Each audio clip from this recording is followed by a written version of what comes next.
The Mark Patterson Show. Your news, your views. Get in touch on social media. Ring 71266 522. I'll talk for a minute here about smartwatches. We were talking about this today, about anybody having... I'm a watch person. Proper watch.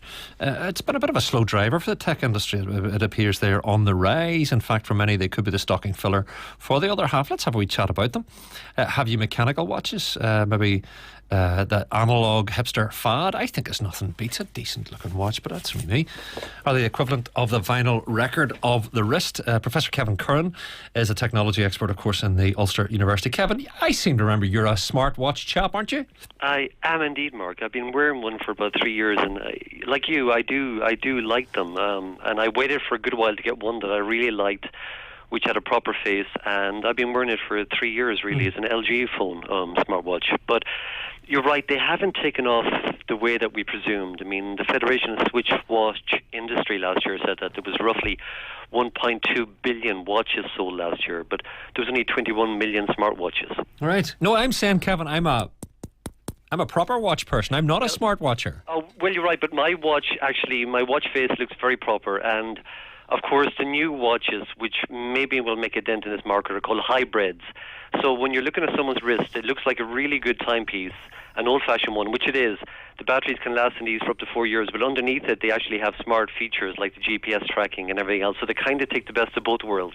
You jog, so it is actually of use. I think when these things come out, people just want them on the wrist, to have them on the wrist so that people notice them. Do you find it actually beneficial to your life, Kevin? Well, I mean, it is, yeah. I mean, it's one of the gadgets that is most likely to end up in drawers. I mean, less than 1 in 10 Europeans have them, and most of those people put them in a drawer after a while. Because my watch, I have to take it off every night and charge it, and then take it off this charger in the morning and put it back on again. So I only get 24 hours out of mine.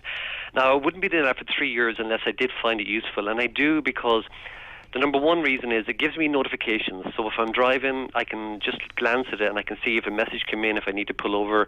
I can see tweets. I can go to the airport actually with my pass and I can get through scanning. I can use that to scan.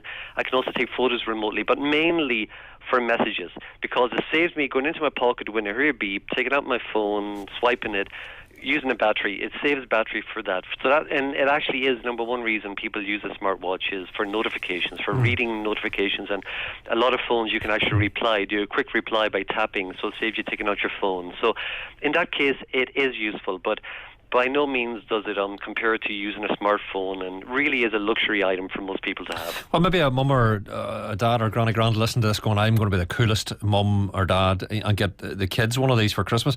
Kevin, you have gadgety kids, don't you? Do they like them? My son had one for 6 months, but he really didn't use it much. Because again, the younger generation aren't brought up with watches. They all use the number one use for a smartphone actually is looking up the time. And they tend to do that. And of course, we're surrounded now by time features everywhere else. So he didn't see enough features in it. And they are limited, even though I run every day. But I know what my distance is. And on my phone, I got the apps on my phone because I'm always carrying my phone with me. That will track it as well. And most people don't actually use them after a while. Of course, you can get a smartwatch which obviously has a timepiece in it and it's got the apps in it and you can reply to messages. You can also get the dedicated smartwatches which are really fitness bands, really, which are there for tracking. But still, very few people use them all the time. Again, that's why I think the hybrids are the best of both worlds, really, where you have a good-looking watch which you don't have to charge. Some of them you charge every 29 days, some of them every 4 months, and like I said, some of them are even go to years, but they have limited features. Now, the latest Apple Watch one, again, Apple outsell all their competitors. Apple have 60% of the smartwatch market.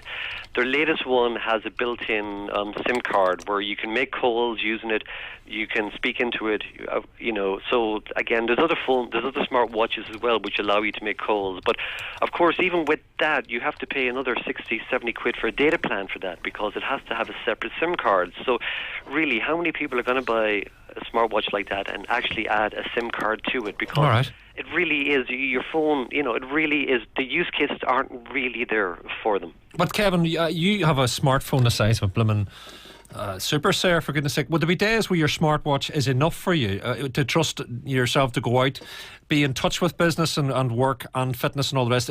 What I'm saying is, if you were doing your jogging just with a smartwatch, you're not missing out, you're saying? No, I would be, because my smartwatch doesn't have a data plan in it. Ah. So I need my phone there. I mean, it's useful for finding my phone. There's a feature on there if I lose it, but I don't really lose my phone. I'm not that type of person. But sometimes it can be useful because my phone is in the other room, a call comes in, and if it's obviously a normal mobile phone call, in my case, I can leave it and ring them back. But if I see a private number, which a lot of radio stations have, then I'll go and grab my phone. So there's a few useful things there, but again, it's not really a game changer. To me, it's a luxury item. It's something that's, can be cool for people, but some ways you might say, well, will I spend the extra 250 quid, which is really most of these watches are, right up to £700 for some of the Apple ones, but are you better buying a more improved smartphone or a better laptop, or do you just want, to spend on one of these smartwatches? Well, Kevin, as I say, you're the king of the gadgets, but is that the way it's going to be? So listening to this will be people who go, look, I've got the desktop computer in the house, I can sit at it. No, well, we've got the iPad. Well, no, we've got the smartphone. No, well, we've got the smartwatch. It seems that we've sort of just, differentiated that whole sector. Will there come a day, do you think, where it's all just about the one gadget that does everything? Personally speaking, I like the old keyboard. Now, this keyboard, like, is a 1.5 wide in front of me. It's easy. It is, but it's not always useful because, again, the smartphone has become the central hub of our life, our computing life, and of course not everyone can, have a keyboard traveling around with them, and people just, you can use a smartphone anywhere. But there's still a nightmare to type on, Kevin. There's it is indeed. 3 buttons, But that's where the speaking is becoming better. Like, we can speak to Siri, we can speak to our Android and our Microsoft, Cortana, and that is improving all the time. That the voice recognition is simply getting better, and that becomes a more useful way to interact. But there's actually smartphones on the market as well. There's laptops and tablets which have built-in projectors as well. So, but again, most likely way in the future is through voice, just interacting with your phone, and that actually is quite good. You can travel in your car and interact with your phone quite good, and phone up people, and without having to touch it. Kevin, good to talk as always. Professor Curran there from the Ulster University on smart watches. So they're not maybe the huge, massive must-have thing that they were forecast to be in some quarters, but of course people still using them. Now, I want to play this man because, and this is the full version, by the way, of Big World